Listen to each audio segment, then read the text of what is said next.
Bismillahirrahmanirrahim. Assalamualaikum warahmatullahi wabarakatuh. Alhamdulillahi rabbil alamin. Salatu wassalamu ala asyrafil anbiya'i wal mursalin wa ala alihi wa ashabihi ajma'in.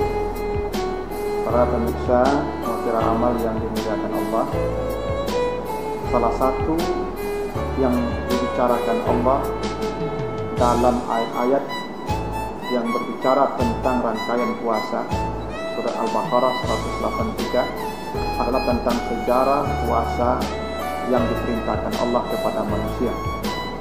Bagaimana kata Allah, kama kutiba 'alal ladzina min qablikum, bahwa ibadah puasa telah diwajibkan juga kepada semua orang, semua umat, semua generasi yang sebelum kamu. Di dalam sejarah syariat ada 3 ibadah yang seumur dengan keberadaan manusia di muka bumi. Pertama adalah ibadah salat yang disebutkan Allah di surah Al-Mudaththir ayat 40-43. Ketika penduduk neraka ditanya, ma salakakum fi saqar, kenapa kalian masuk ke dalam neraka? Qalu lam nakum minal musallin. Semua penduduk neraka menjawab kompak, kami dulu tidak salat.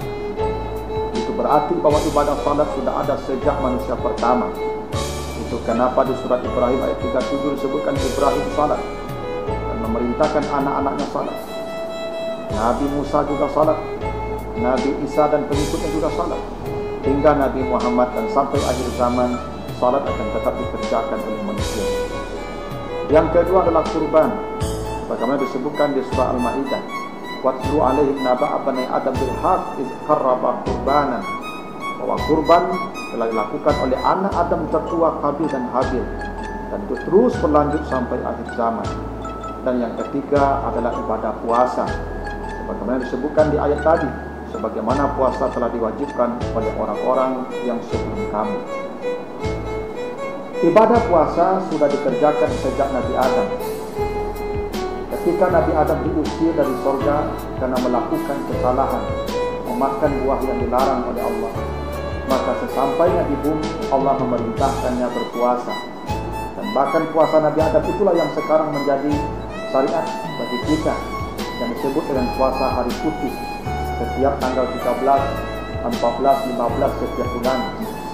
Dan Nabi Adam puasa selama 36 hari selama setahun, karena 3 hari kali 12 sama dengan 36 hari.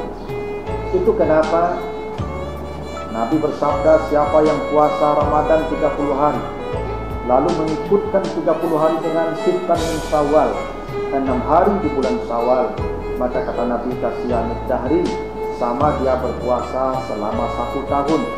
Karena Nabi Adam puasa dulu setahun selama 36 hari.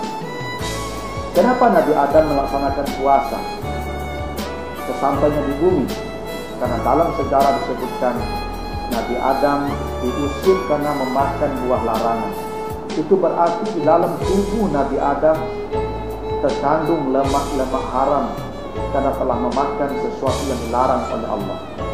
Untuk membuang yang haram itulah maka kita disuruh berpuasa. Karena boleh jadi setahun yang lalu banyak makanan haram yang masuk ke tubuh kita. Dan kata Nabi, kullu lahmin nabata minal haram fannaru aula bihi, semua daging yang tumbuh dari makanan yang haram, walaupun sesuap dia makan, maka nerakalah tempatnya. Agar tidak masuk neraka, agar tidak dibakar dalam neraka daging-daging yang haram itu, maka Allah suruh bakar di dunia lewat puasa. Itu kenapa idealnya setiap orang yang berpuasa itu berat badannya menyusut. Kalau ada orang yang berpuasa bobot badannya bertambah, ya mungkin ada yang salah dalam puasanya. Karena sejatinya puasa itu membakar lemak-lemak di dalam tubuh kita. Dan itulah kenapa Nabi Adam disuruh berpuasa oleh Allah, karena dia habis memakan makanan yang dilarang oleh Allah, dan di dalam tubuhnya bersarang yang haram, dan membuangnya, menghancurkannya, menghapusnya dengan berpuasa. Dan itu juga rahasianya kenapa puasa diperintahkan oleh Allah kepada Nabi Adam. Karena Nabi Adam diusir ke bumi karena sifat tamaknya. Allah telah mengatakan kepada Adam dan istrinya, wahai Adam, makanlah yang ada di sorga bersama istrimu. Semua boleh engkau makan dan boleh engkau cicipi. Tapi kata Allah, wala taqrabu hadhihi syajarah, yang satu ini jangan. Nabi Adam tidak mampu menahan diri, dia tetap juga mengambil yang satu itu, maka diusir oleh Allah. Itu artinya di dalam diri Nabi Adam ada potensi tamak, ada potensi rakus yang tidak pernah berhenti dalam satu keinginan, dan itu turun-temurun kita miliki. Sifat tamak dan sifat rakus itu pun terus berada dalam diri kita. Karena itulah Allah memerintahkan kita berpuasa, menahan diri, karena kegagalan Nabi Adam dulu di surga adalah menahan diri agar dia tidak menyentuh yang dilarang oleh Allah. Maka dengan berpuasa itu kita jangankan memakan makanan milik orang, jangankan mengambil harta orang yang kita punya saja, ada di rumah kita, di kamar kita, kita tidak menyentuhnya.